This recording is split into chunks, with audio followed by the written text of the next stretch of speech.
Hello guys, welcome back to my channel.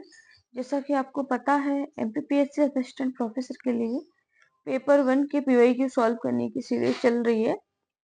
3-4 video पहले से upload की जा चुकी है चैनल पर। तो उसी सीक्वेंस में ही हमारा नेक्स्ट पेपर है जिसे हम सॉल्व करेंगे। ये पेपर वो पेपर है जो एमपीपीएससी के ऐसे एग्जाम्स जिनमें 2 पेपर होते हैं, पेपर ए और पेपर बी, या पेपर 1 या पेपर 2, जिसमें एक पेपर जो है सामान्य अध्ययन का रहता है एमपी का। तो हम उन्हीं पेपर्स के जो पीवाईक्यू से पहले जो पेपर आया है, पूरा पेपर ही उठा के हम सॉल्व कर रहे हैं। यानी कि हमने पीवाईक्यू जो खुद से नहीं लिखे हैं, क्योंकि उसमें क्या होता है, कभी कभी कोई पीवाईक्यू जो है छूट जाता है और हमें ये भी नहीं याद रहता कि ये किस एग्जाम में आया। तो हम सीधा पेपर ही यहाँ पर सॉल्व कर रहे हैं, जैसा कि आप देख सकते हैं। चलिए स्टार्ट करते हैं।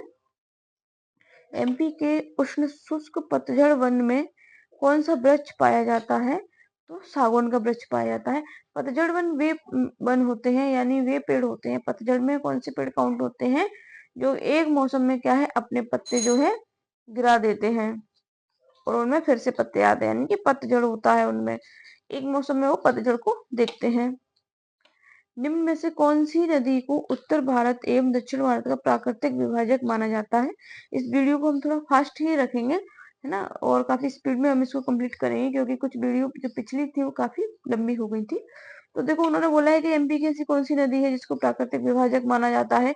तो यहाँ आप एक थोड़ा सा रफ आइडिया ले लीजिए कि एमपी की नदी है कैसी, इनमें से कौन सी नदी कहाँ है। देखो, यदि आपको एमपी का मैप याद है ना, तो आप मान के चलिए आपका क्वेश्चन जो है 80% तो आपका क्वेश्चन सॉल्व ही रखा है। ठीक है, आपको यदि आंसर भी नहीं आ रहा ना, यदि आपको मैप पता है कि कौन सी जो नदी है वो कहाँ है, जिला कहाँ है, तो आप काफी सारे क्वेश्चन जो है सॉल्व कर सकते हैं। अब मैं आपको बताती हूँ। देखो, चंबल रिवर कुछ ऐसे जाती है। ठीक है, चंबल रिवर हो गई, केन यहाँ टॉस हो गई। अब आप बताइए, और एक है नर्मदा रिवर। तो आपको कौन सी रिवर ऐसी लग रही है जो जिससे लगता हो कि जो इंडिया है उसको उत्तर और दक्षिण भारत में डिवाइड करती है रिवर? ठीक है, तो ये नॉर्थ पार्ट, साउथ पार्ट ऐसे डिवाइड होगी तो क्या ही होगा, या तो वेस्ट होगा या ईस्ट में डिवाइड होगा।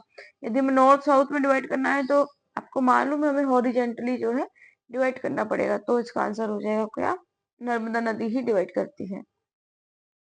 एमपी में सबसे अधिक वर्षा कहाँ होती है? पचमढ़ी में होती है। पिछले कुछ वीडियो में मैंने जो क्वेश्चन डिस्कस किए थे पेपर पिछले वाले, है ना, उसमें एक तो वर्षा सबसे ज्यादा कहाँ होती है, डायरेक्ट क्वेश्चन नहीं था।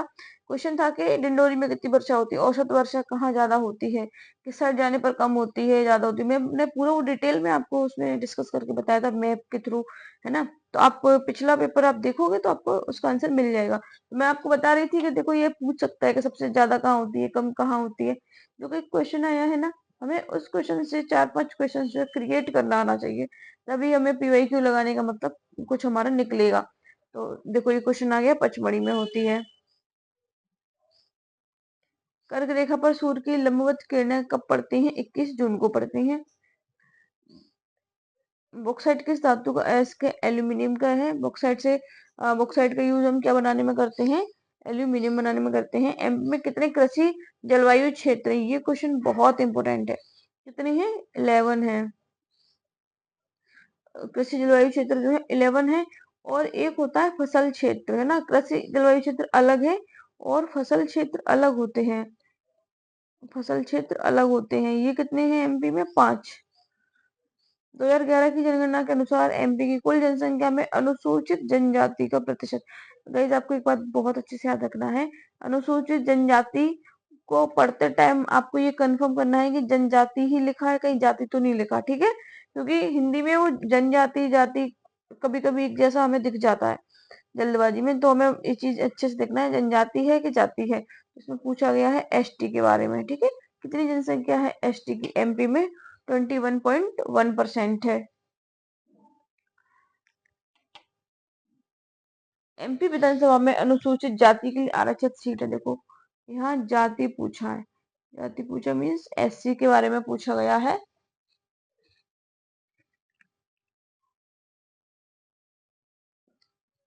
यहाँ एससी के बारे में पूछा गया है।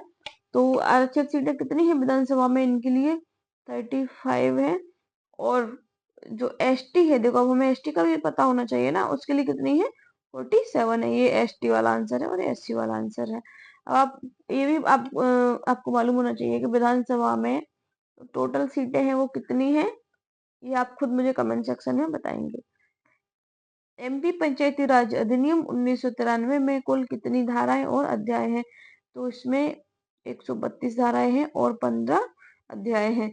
अच्छा आप बताइए, ग्राम सभा जो है ना, किस आर्टिकल के अंतर्गत आती है, यानी कि जो अनुच्छेद है इसका, पंचायती राज अधिनियम का, किसके अंतर्गत ग्राम सभा आती है, ये आपको अच्छे से मालूम होना चाहिए क्योंकि बहुत इंपॉर्टेंट क्वेश्चन है। एमपी की प्रथम महिला मुख्यमंत्री कौन थी, तो सुश्री उमा भारती जी थी। इसके अलावा आप बताइए एमपी में कितनी महिला मुख्यमंत्री हुई है, कोई नहीं हुआ, एकमात्र उमा भारती जी हुई है। 32वीं टोक्यो ओलंपिक में भाला फेंक प्रतियोगिता में किस खिलाड़ी ने स्वर्ण पदक जीता था, तो ये उस टाइम पे काफी ट्रेंडिंग में थे, नीरज चोपड़ा जी जो हैं, है ना, तो इसका आंसर पता होना चाहिए हमें। उषाकरण योजना संबंधित है, घरेलू हिंसा से संबंधित है, जिन लोगों के साथ में, जिन महिलाओं के साथ में घरेलू हिंसा होती है उनके उत्थान से संबंधित ये योजना है। लाडली लक्ष्मी योजना मध्य प्रदेश में किस वर्ष से शुरू की गई थी, 2007 से। ये एक एमपी की बहुत ही ज्यादा महत्वाकांक्षी योजना है। इसके हमें फीचर्स भी पता होना चाहिए, है ना, कि इसमें क्या क्या होता है। और ये कब स्टार्ट की गई थी, 2007 में। लाडली लक्ष्मण सॉरी लाडली लक्ष्मी योजना 2.0 भी स्टार्ट हो गई है, 2.2, इसलिए इन्होंने ये दोबारा से क्वेश्चन पूछ लिया है। और एमपी में क्या होता है ना, जो स्कीम्स है, जरूरी नहीं है कि वो आपसे नई स्कीम्स का ही क्वेश्चन पूछेंगे, वो ओल्ड स्कीम जो होती है काफी बड़े लेवल पर जिन पर काम हो रहा है उनसे रिलेटेड क्वेश्चन वो पूछते रहते हैं। जैसे बलराम ताल योजना हो गई, है ना, जलदीप योजना हो गई, उषाकरण योजना हो गई, इस टाइप से। रानी कमलापति रेलवे स्टेशन मध्य प्रदेश के किस जिले में है, तो वो आपको बताइए, वर्ल्ड क्लास लेवल का रेलवे स्टेशन इसको बनाया गया है, कहाँ है, भोपाल में है। नागचंद्रेश्वर मंदिर कहाँ स्थित है, ये उज्जैन में स्थित है। और ये जो महाकाल मंदिर परिसर है वहाँ ये मंदिर स्थित है, महाकाल मंदिर परिसर में है। ठीक है, इसकी एक विशेषता है इस मंदिर की, ये मंदिर जो है ना, एक साल में एक ही बार खुलता है, सिर्फ एक बार। तो यदि क्वेश्चन आ जाए तो आपको ये भी मालूम होना चाहिए कौन सा मंदिर है, वो नागचंद्रेश्वर मंदिर है।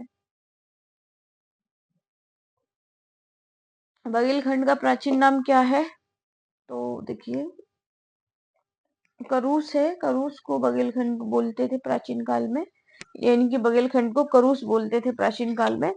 और महिष्मती किसको बोलते थे, ये महेश्वर को बोलते थे, जय महेशमती, देखिए आपने बाहुबली ना। हाँ, सुक्तिमती केन को बोलते थे, केन रिवर को। अच्छा अब आप बताइए, बुंदेलखंड का तो आपको यहाँ पता चल गया, करूस बोलते हैं, बुंदेलखंड को क्या बोलते हैं, चलो मैं बता देती हूँ। बुंदेलखंड को क्या बोलते हैं, जेजाक भुक्ति, जेजाक भुक्ति बोलते हैं बुंदेलखंड को। जैसे इन्होंने लिखा तीर भुक्ति, तीर भुक्ति नहीं, जेजाक भुक्ति जो है बुंदेलखंड को बोला जाता है। इसके अलावा जो जबलपुर रीजन है उसको क्या बोलते हैं, ये सब चीजें आपको थोड़ा देखना होंगी, इसके इनके प्राचीन नाम। या पीवाईक्यू से आप एक आइडिया लीजिएगा किस प्रकार का क्वेश्चन जो है पूछा जा रहा है एग्जाम में ना, और उसी प्रकार से हमें अपनी तैयारी को आगे बढ़ाना है। ऐसा नहीं है कि हम कुछ भी पढ़ते जा रहे हैं और बहुत ज्यादा पढ़ते जा रहे हैं, नहीं, हमें स्मार्ट वर्क करना है, hard work plus smart work करना है। परिव्राजक राजवंश का आधिपत्य मध्य प्रदेश के किस क्षेत्र पर था, देखो बुंदेलखंड की बात है, बुंदेलखंड क्वेश्चन आ गया, बुंदेलखंड में था। जागेश्वरी मेला जो है एमपी के किस जिले में आयोजित किया जाता है, अशोकनगर में आयोजित किया जाता है ये। निम्न में से कौन सा नृत्य निमाड़ी लोक नृत्य से संबंधित नहीं है, यानी कि ऐसा कौन सा लोक नृत्य है जो निमाड़ में नहीं किया जाता, तो गणगौर निमाड़ का है, काठी है, पिपरिया है, राई नहीं है। सॉरी, राई कहाँ का है, राई है आपका बुंदेलखंड का, राई कहाँ का है, बुंदेलखंड का है। बुंदेलखंड के और भी नृत्यों के बारे में पता कीजिए, कानड़ा हो गया, राई हो गया, मोनिया नृत्य हो गया, ये सब कहाँ के हैं, ये बुंदेलखंड के नृत्य है। प्रसिद्ध कलाकार अन्ना साहेब फड़के किस कला से संबंधित है, देखो अब आपको नाम पता हो या नहीं पता हो, नहीं पता मुझे, लेकिन आप देखिए फड़के स्टूडियो सुना है आपने ना, वो है मूर्ति कला से। मूर्ति कला का एक स्टूडियो और एमपी में एक और कलाकार थे, अभी उनका निधन हो गया है। उनसे हम पर्सनली भी मिले हुए हैं, वो काफी अच्छे कलाकार हैं, उन्होंने ग्वालियर में जितनी भी चौराहों पर मूर्तियां लगी है ना, वो उन्होंने ही बनाई हुई हैं। तो आप देखो कितनी अच्छी अच्छी मूर्तियां बनाई हुई हैं। एक योगा वाली हो गई, और ऐसी काफी सारी मूर्तियां उनके द्वारा बनाई गई हैं। उनका नाम था श्री प्रभात राय।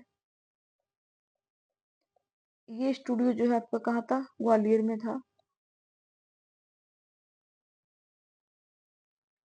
इसके अलावा देखते हैं, कोयला उत्पादन में मध्य प्रदेश का देश में कौन सा स्थान है? तीसरा स्थान है।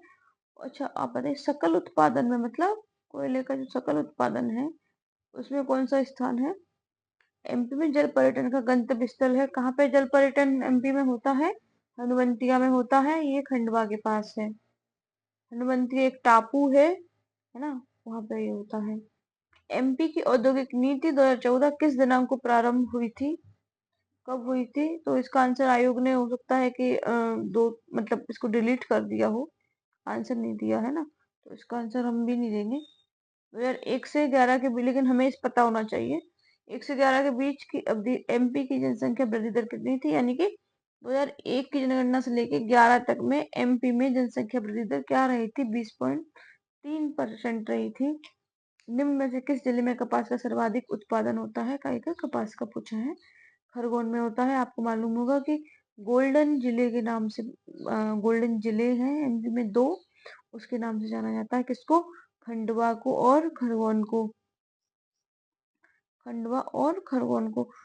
ठीक है, तो इसका आंसर खरगोन हो गया। अच्छा, अब बताइए मंदसौर में क्या होता है? अगर मालवा में क्या होता है? होशंगाबाद में सबसे अधिक क्या होता है? ये हमें मालूम होना चाहिए। ई कॉमर्स में गतिकता लाने में शामिल है एम कॉमर्स,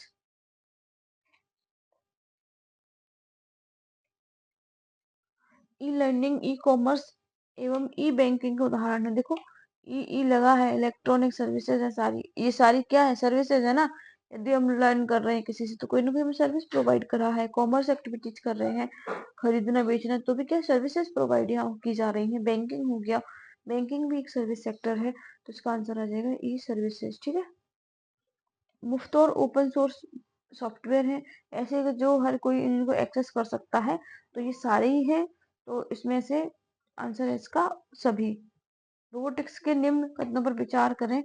रोबोटिक्स देखो, इन्होंने कथन एक्स दिया है, सेंसर रोबोट का प्रमुख घटक नहीं है। अरे यार, कैसे नहीं होगा? ये नहीं हुआ तो क्या रोबोट काम करेगा? सेंसर तो सबसे इम्पोर्टेंट थिंग है रोबोट के अंदर, सबसे इम्पोर्टेंट है सेंसर। ठीक है, बिना सेंस के रोबोट कुछ वर्क ही नहीं कर पाए जब उसमें सेंसर नहीं हुआ तो। इंसानों से मिलते जुलते रोबोट को जो है ह्यूमनॉइड कहते हैं। ये राइट है।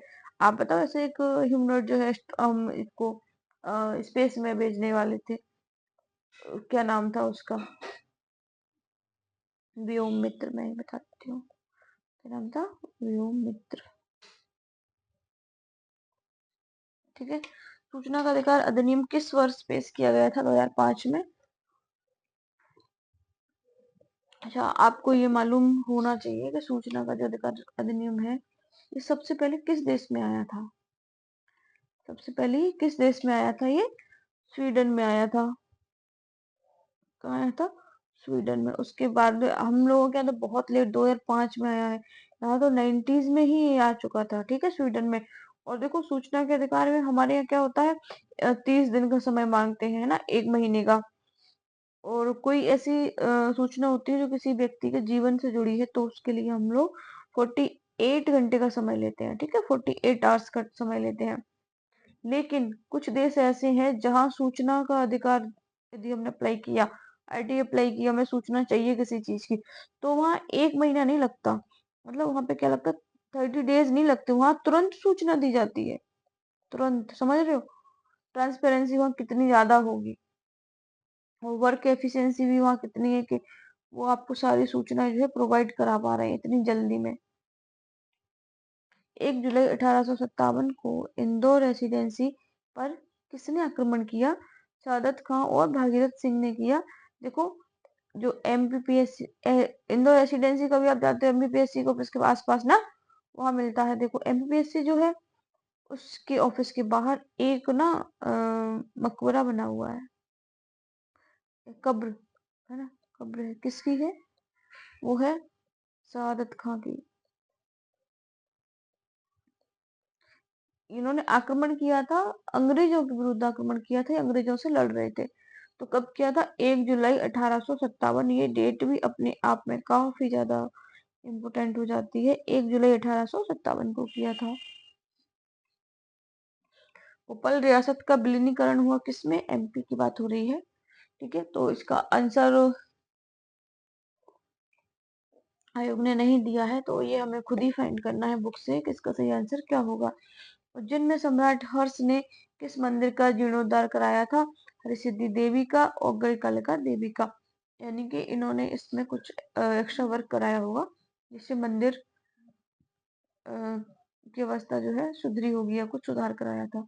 किसने कराया था? सम्राट हर्ष ने। और नाम है मंदिर का हरसिद्धि देवी, गढ़कालिका देवी। आपको ये जो मंदिर दिख रहे हैं ना, ये सारे ही उज्जैन में स्थित हैं, उज्जैन के मंदिर हैं। दशहरा बोंगा आदिवासी त्योहार किसका है? त्योहार है किस चीज का? बसंत उत्सव का। जब बसंत आता है तब ये उत्सव मनाया जाता है। पंडित रविशंकर शुक्ल का जन्म कहाँ हुआ था? सागर में हुआ था। सीपीयू और प्राइमरी मेमोरी के बीच में, ठीक है, ये हमारा सीपीयू हो गया, ये हमारी प्राइमरी मेमोरी हो गई, के बीच में एक बहुत ही ज्यादा तेज स्पीड वाली मेमोरी होती है, उसको क्या बोलते हैं? कैश मेमोरी बोलते हैं। कंप्यूटर के विभिन्न घटकों के बीच डेटा ट्रांसफर के लिए क्या होता है? डेटा बस होता है। डेटा बस का हम यूज करते हैं। डेटा बस को हम क्या बोल सकते हैं? यूएसबी बोल सकते हैं। यूएसबी केबल लगा के हम कुछ भी ट्रांसफर करते हैं ना, यूएसबी हो गया।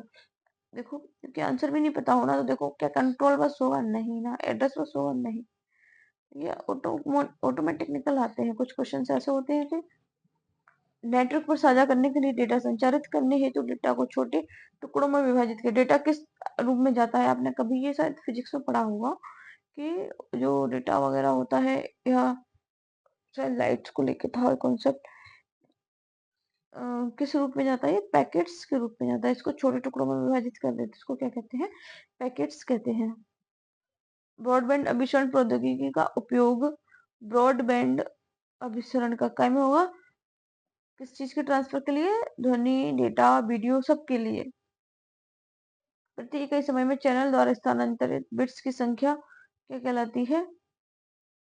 तो इसका आंसर आयोग ने कोई नहीं दिया है। सिंगरौली कोयला क्षेत्र में कौन से प्रकार का कोयला मिलता है? बिटुमिनस मिलता है। सबसे टॉप लेवल का कोयला जो होता है एंथ्रेसाइट होता है। बट हमारे एमपी में सबसे ज्यादा कौन सा मिलता है? बिटुमिनस मिलता है।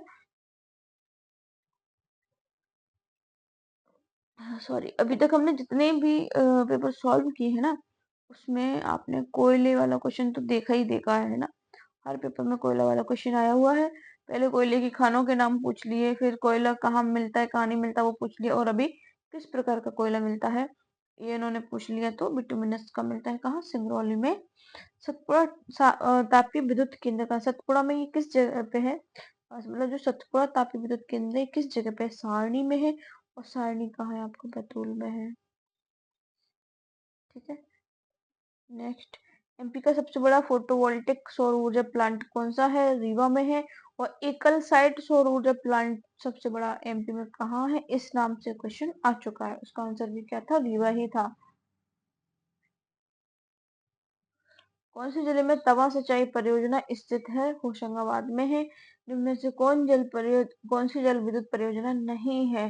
देखो, पेंच, बरगी, बाणसागर, टॉन्स, ये सब हैं। कौन सी नहीं है? संतरी सिंगा जी नहीं है। ये क्या है? फिर ये जल विद्युत नहीं है तो क्या है? ये है गाइस ताप विद्युत परियोजना। ठीक है, ये कौन सी परियोजना है? ताप विद्युत परियोजना। देखो आप देख सकते हो, पेंच पेंच नदी पे होगी, बरगी नदी पे होगी, वारसागर, टॉन्स, वारसागर उस पे होगी, टॉन्स नदी पे होगी। ठीक है, सिंगाजी का भी कुछ ऐसा कुछ दिख नहीं रहा है। यदि आपको क्वेश्चन नहीं पता है ना, तो कोई रिवर से मतलब रिलेट नहीं कर रहा। तो एलिमिनेशन के थ्रू जो आंसर हमें फाइंड आउट करेंगे वो क्या होगा? श्री सिन्हा जी होगा। साहित्य का नोबेल पुरस्कार 2020 किसे दिया गया? लुइस ग्लक को दिया गया। हमें नोबेल पुरस्कार और कुछ इंडिया के और एमपी के इम्पोर्टेंट पुरस्कार हैं, वो क्या है पढ़ के जाना है करंट अफेयर में। हाल ही में मिताली एक्सप्रेस किन दो देशों के बीच चलाई गई? भारत और बांग्लादेश के बीच चलाई गई मिताली एक्सप्रेस। अब मुझे बताइए कि एक हमारे एक्सप्रेस चली थी, समझौता एक्सप्रेस, ये कि हमने कहाँ के लिए चलाया था इसको, समझौता एक्सप्रेस को? अभी नहीं, ये मतलब ओल्ड न्यूज है, लेकिन आप बताइए। शेर बहादुर देउवा किस देश के प्रधानमंत्री हैं? ये नेपाल के हैं। हमें अपने पड़ोसी देशों के जो पीएम है, प्रेसिडेंट है, उनके बारे में थोड़ा जानकारी होना चाहिए। अभी आप देखोगे कि पाक और इंडिया में काफी क्लैशेस चल रहे हैं, तो आपको पता होना चाहिए कि पाक के जो पीएम है वो कौन है, ठीक है। पाक के पता होना चाहिए। और बांग्लादेश में देखिए तख्ता पलट हो गया, आपको बांग्लादेश का भी ये मालूम होना चाहिए। विजय हजारे ट्रॉफी किस खेल से संबंधित है? क्रिकेट से संबंधित है। प्रभाष जोशी पुरस्कार किस खेल से संबंधित है? मलखम्ब से संबंधित है। और आप बताइए मुझे, एमपी का जो राज्य खेल है वो क्या है? वो भी मलखम्ब ही है। क्या है? मलखम्ब है। ठीक है, तो हमारा एक पेपर कंप्लीट हो गया। Thank you.